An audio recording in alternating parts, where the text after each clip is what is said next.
Hello दोस्तों और maths के जीनियस माइंड्स। तो क्या आप सब ज्योमेट्री की दुनिया में एक और एडवेंचर के लिए तैयार हैं? आज हम एक बहुत ही स्पेशल शेप के राज खोलने वाले हैं, चतुर्भुज, या जिसे हम इंग्लिश में कहते हैं क्वाड्रिलैटरल्स। जरा एक सेकंड के लिए अपने आसपास नजर दौड़ाइए। आपकी किताब, घर का दरवाजा, अरे जिस स्क्रीन पर आप ये देख रहे हैं, इन सब में कॉमन क्या है? एग्जैक्टली ये सब चार साइड्स वाली शेप्स हैं। तो चलिए आज इन शेप्स के पीछे की मैथ्स को समझते हैं। तो सबसे पहला सवाल यही आता है कि भाई मैथ्स में इस चार भुजाओं वाली आकृति को आखिर कहते क्या हैं? चलिए एकदम बेसिक से शुरू करते हैं। चतुर्भुज होता क्या है? देखिए, इसकी डेफिनेशन ना बहुत सिंपल है। किसी भी शेप को चतुर्भुज कहलाने के लिए बस दो कंडीशंस पूरी करनी होती हैं। पहली, उसकी एग्जैक्टली चार भुजाएं हों, ना तीन ना पांच, सिर्फ चार। और दूसरी, वो एक बंद आकृति हो, मतलब उसके सारे कोने एक दूसरे से जुड़े हों, कहीं से भी खुली ना हो। हाँ, बिल्कुल सही सुना आपने। लेकिन यहां एक छोटा सा ट्विस्ट है। सिर्फ चार साइड्स गिन लेना ही काफी नहीं होता। एक बहुत ही इंपॉर्टेंट रूल है जो एक चतुर्भुज को दूसरी शेप से अलग बनाता है। चलिए देखते हैं क्या है वो। अब जरा इस स्लाइड को ध्यान से देखिए।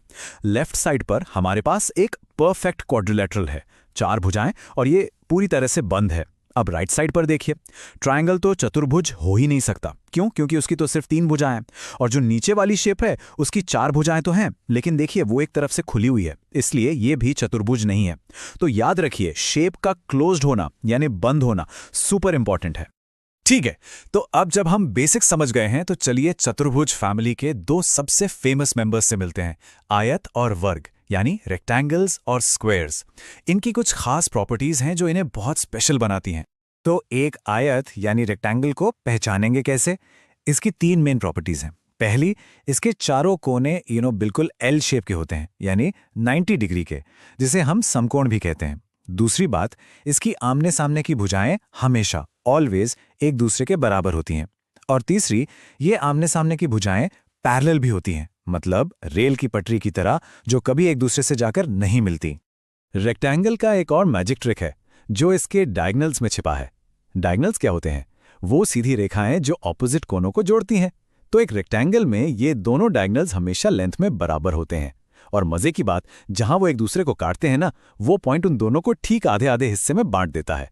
इसी को हम कहते हैं बाइसेक्ट करना। अब मिलते हैं स्क्वायर यानी वर्ग से। आप स्क्वायर को एक बहुत ही स्पेशल, एक वीआईपी रेक्टेंगल समझ सकते हैं। रेक्टेंगल की तरह इसके भी सभी एंगल्स 90 डिग्री के होते हैं। लेकिन सबसे बड़ा डिफरेंस ये है कि इसकी सिर्फ आमने सामने की नहीं, बल्कि चारों की चारों भुजाएं बराबर होती हैं। और इसके डायगोनल्स, वो ना सिर्फ बराबर होते हैं और एक दूसरे को बाइसेक्ट करते हैं, बल्कि वो एक दूसरे को 90 डिग्री के एंगल पर काटते हैं। ये बात इसे और भी खास बना देती है। Okay, now for the fun part. अब जो कुछ भी हमने सीखा है ना, उसे टेस्ट करने का टाइम आ गया है। चलिए कुछ प्रॉब्लम्स को मिलकर सॉल्व करते हैं। रेडी? चलिए एक बिल्कुल इजी एग्जाम्पल से स्टार्ट करते हैं। मान लीजिए हमारे पास एक रेक्टेंगल ABCD है। अगर इसकी एक साइड AB की लंबाई 8 सेंटीमीटर है, तो उसके सामने वाली साइड CD की लंबाई क्या होगी? अब जरा सोचिए, हमने रेक्टेंगल का सबसे पहला रूल क्या सीखा था? याद आया कि आमने सामने की भुजाएं यानी ऑपोजिट साइड्स हमेशा बराबर होती हैं। इसका मतलब है कि साइड AB की लेंथ साइड CD की लेंथ के एग्जैक्टली बराबर होगी। Absolutely correct. तो अगर AB 8 सेंटीमीटर है तो CD भी 8 सेंटीमीटर ही होगी। Awesome job. ठीक है, अब लेवल अप करते हैं। एक मीडियम लेवल का क्वेश्चन। उसी रेक्टेंगल ABCD में अगर डायगोनल AC की लंबाई 10 सेंटीमीटर है, तो दूसरे डायगोनल BD की लंबाई क्या होगी?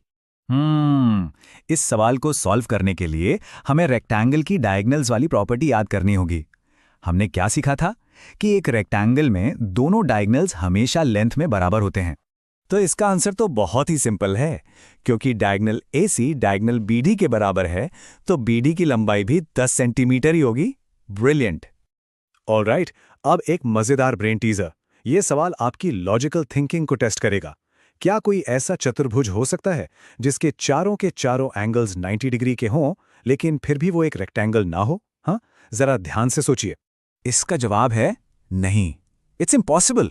सोच कर देखिए, अगर आप चार लाइंस को इस तरह से जोड़ें कि हर कोना 90 डिग्री का बने, तो मैथ्स का लॉ कहता है कि उसकी ऑपोजिट साइड्स अपने आप ऑटोमेटिकली एक दूसरे के पैरेलल और बराबर हो ही जाएंगी। आप इसे किसी और तरीके से ड्रॉ कर ही नहीं सकते। और ये डेफिनेशन किसकी है? एग्जैक्टली एक रेक्टेंगल की। तो ये सब ज्योमेट्री सीखना तो ठीक है, पर क्या इसका हमारे रियल लाइफ से कोई कनेक्शन है?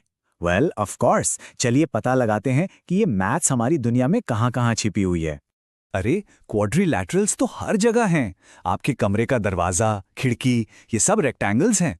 आपकी किताब, लैपटॉप, फोन स्क्रीन सब रेक्टेंगल्स हैं।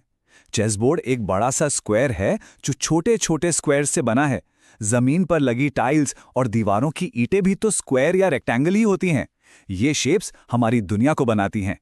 बहुत अच्छा काम किया।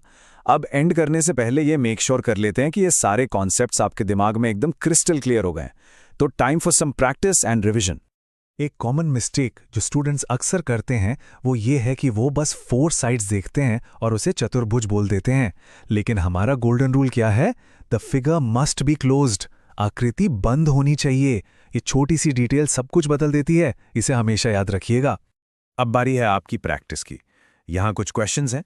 मैं चाहता हूं कि आप इन्हें खुद सॉल्व करने की कोशिश करें। ये अपने नॉलेज को टेस्ट करने का सबसे बेस्ट तरीका है। आप चाहें तो यहाँ पर पॉज करके इन सवालों को नोट डाउन कर सकते हैं। चलिए एक सुपर क्विक रिवीजन के साथ खत्म करते हैं। 3 सबसे जरूरी बातें जो याद रखनी है। नंबर 1, चतुर्भुज एक बंद आकृति है जिसकी 4 भुजाएं होती हैं। नंबर 2, एक रेक्टेंगल में ऑपोजिट साइड्स बराबर और सभी एंगल्स 90 डिग्री के होते हैं। एंड नंबर 3, एक स्क्वायर में सभी भुजाएं बराबर और सभी एंगल्स 90 डिग्री के होते हैं। सिंपल। और जाते जाते एक सवाल आपके लिए छोड़ जाता हूं। क्या हर स्क्वायर एक रेक्टेंगल होता है? सोचिएगा जरूर। मिलते हैं अगले सेशन में।